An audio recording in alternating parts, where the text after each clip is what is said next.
మన ఆత్మలను ఏ యొక్క వాక్యం అనే ఆహారంతో మనల్ని పోషిస్తాడో, మనం బలపరుస్తాడో మనం ఎరుగము. ఏర్పాటు చేయబడిన వాక్య భాగానికి వద్దాం.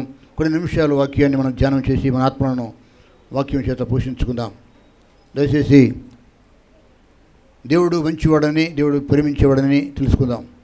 దేవునిలో ఏ కోపము, ద్వేషము, అసూయ, వ్యసనము లేదు. అవన్నీ మనలోనే ఉంటాయి. అయితే దేవుని ఉగ్రత, ఆయన కోపం మన మీద దిగకుండా ఉండాలంటే ఆయన ప్రేమించినట్టు మనం కూడా ఆయన ప్రేమించాలి. ఆయన ప్రేమిస్తూ ఉంటే మనం ఆయన పట్టించుకోకుండా ఉంటే, ఒకవేళ మన విషయంలో ఆయన విసిగిపోయి మరి ఆయన నన్ను శిక్షిస్తే మనం నష్టపోతాం. ఆయన ప్రేమ తీర్పుగా మారకముందే, ఆయన ప్రేమ ఉగ్రతగా మారకముందే, దేవుడు మంచివాడే, God is good always every time. కానీ మనలో ఆయన ప్రేమించే లక్షణం పోగొట్టుకుంటే ఆయన కోపం ముందు మనం నిలవలేం.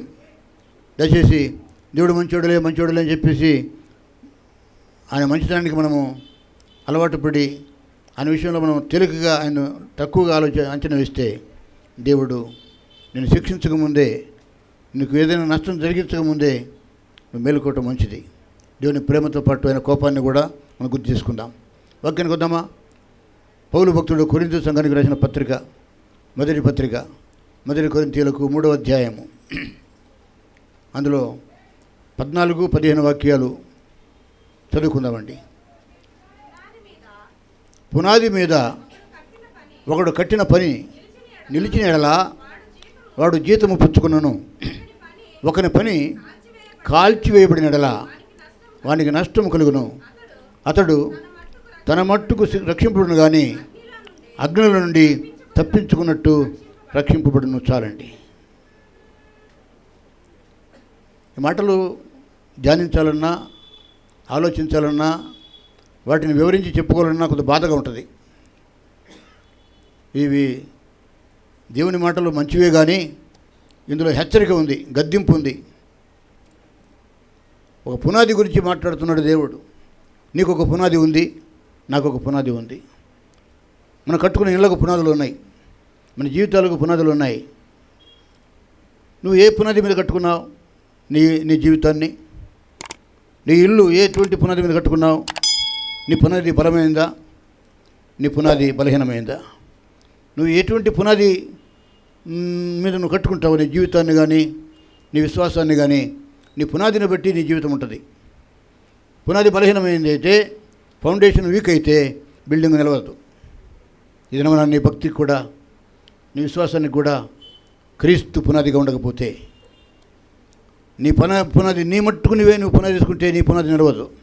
నీ పునాది దేవుడి చేత నియమించబడినదే ఉన్నది. క్రీస్తు అనే బండపైన నీ జీవితాన్ని కట్టుకోకపోతే, మారుమనసు పొందిన తర్వాత కూడా యేసుక్రీస్తును నమ్మి బాప్తిజం పొంది సంఘంలో ఆరాధిస్తున్న నేను సేవకుడిని కావచ్చు, మీరు విశ్వాసులు కావచ్చు, సంఘంలో పెద్దలు కావచ్చు, పరిచారకులు కావచ్చు, నీ స్థితి ఏదేమైనా కూడా నిన్ను పరీక్షించుకో.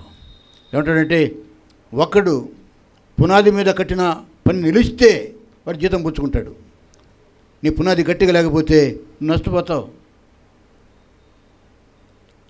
తన పునాది మీద ఒకడు ఒక పనిని కట్టుకుంటే వాడు ఒక మంచి జీతాన్ని, మంచి సంపాదనను పుచ్చుకుంటాడు.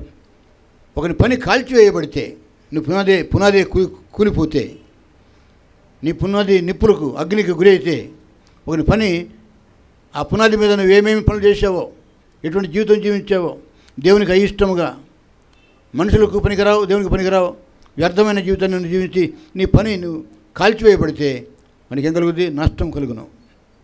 ఒకవేళ ఇప్పుడు ప్రస్తుతానికి ఏదైనా లాభంగానే కనపడుతుందేమో, ఈ పూట గడిచిందిలే, బతికమని అనుకుంటున్నామేమో, ఈ బ్రతుకు వ్యర్థం. క్రీస్తులోని జీవితము కాలిపోయిందా, ప్రజ్వరిల్లుతూ ఉందా? మండటం వేరు, కాలటం వేరు. మండుతూ ఉంటూ ఉంటుంది. పొద మండుతుంది కానీ కాలిపోలే. దేవుడు ప్రత్యక్షమైనటువంటి ఆ పొద మండుతూ ఉంది కానీ కాలిపోవట్లేదు. ఇది నేను కాలిపోవడానికి నియమించబడలే. మనం మండుతూనే ఉండాలి, అవసరమైతే ఇతరులను మండించాలి. మీరు వెలుగుతూ ఉండాలి, ఇతరులను వెలిగించాలి. నీ చేతనంత వరకు నువ్వే కాలిపోతా ఉంటే, నువ్వే బూడిదగా మారితే నువ్వు ఎవరిని రక్షిస్తావు? నీ వల్ల నీ కుటుంబానికి, నీ పిల్లలకు, నీ భార్యకు, నీ భర్తకు మేలా? నీ బంధువులకు, నీతో ఉన్నవారికి ఏమైనా మేలా? దేవుని విషయంలో నీవు నష్టపోతున్నావేమో, జాగ్రత్త. దేవుడు ప్రేమించేవాడు, సమస్తం అనుగ్రహించేవాడు. నీ పని మంచిది కావలేకపోతే, నీ చేతి పనులు మంచిగా లేకపోతే, నీ హృదయ ధ్యానం మంచిగా లేకపోతే, నీ భక్తి జీవితము దేవుని దృష్టిలో వ్యర్థంగా ఉంటే, నీ పని కాలిపోతే నీవు నష్టపోతావు. అది వెండి బంగారము లేకపోతే ఈ లోకంలో ఉండే ఇల్లు వాకిలి సంపాదన డబ్బు రూపంలో ప్రభు చెప్పడంలా నీ ఆత్మలోనే నష్టపోతావు. నేను ఆత్మ నశించిపోవడం దేవుని చిత్తం కాదు. అందరూ అంతటా మారు మనసు పొందాలని నిన్ను ఇంత గొప్ప రక్షణ నీకు ఇచ్చి తన రక్తం కాచి తన ప్రాణం పెట్టి రక్షించుకుంటే నీ పనులు ఎలా ఉన్నాయి? దేవుని దృష్టిలో నీ పని, నీ ఆలోచన ఎలా ఉంది? ఇంకా మళ్ళీ మనం పుట్టం ఈ లోకంలో. మానవ జన్మ ఒకటే. మళ్ళీ కుక్కగా, నక్కగా, దోమగా, ఈగగా పుట్టం. వేరే మతాల వారు వేరే ఉద్దేశాలు, వేరే నమ్మకాలు కలిగి ఉంటూ ఉండొచ్చు కాక, బైబిల్ ప్రకారం, వాక్య ప్రకారం అయితే మానవ జన్మ ఒకటే. ఒకసారి పుట్టావు, ఒకసారి సస్తావు. మళ్ళీ ఈ లోకంలో మనం పుట్టం. కానీ ఈ ఒక్క జన్మలో మన పనులు కాలిపోతే ఎంత నష్టపోతాం. ఒక చిన్న నష్టం వస్తే కొన్ని రోజులు మనకు నిద్ర పట్టదు, అన్నజనం నిల్దాగం. కానీ జీవితమే నష్టపోతే, జీవితమే కాలిపోయినట్టుగా అయితే, నీ బ్రతుకు అక్కడ తెల్లారిపోతే, అది ఆత్మ సంబంధం నష్టమైతే ఎంత దిగులు, ఎంత బాధ. దేవుడేమి నువ్వు నష్టపోతుంటే దేవుడికి సంతోషం కాదండి. కానీ ముందుగానే హెచ్చరిస్తూ ఉన్నాడు ఆయన. ఒకరిని పని కాల్చివేయబడితే వానికి నష్టం కలుగును, అతడు తన మట్టుకు రక్షింపబడును. కానీ యేసుప్రభుని నమ్ముకున్నందుకు, ఆ ఒక్క పని చేసినందుకు నీ ఆత్మకు నరకం లేదు. పాతాళం తప్పించుకున్నావు, నరకం తప్పించుకున్నావు. కానీ నీ మట్టుకు నువ్వే రక్షింపబడతావు. కానీ నీవన్న దేవునికి మహిమ లేదు. నీ విషయంలో దేవుడు సంతోషించడం లేదు. పాస్ అయిపోయావు, గ్రేస్ మార్క్, ఒక మార్కులో తప్పిపోకుండా పాస్ అయిపోయావు, పరలోకం దాటావు, నరకాన్ని దాటి పరలోకానికి వెళ్ళావు. అంత మట్టుకైనా నీ బ్రతుకు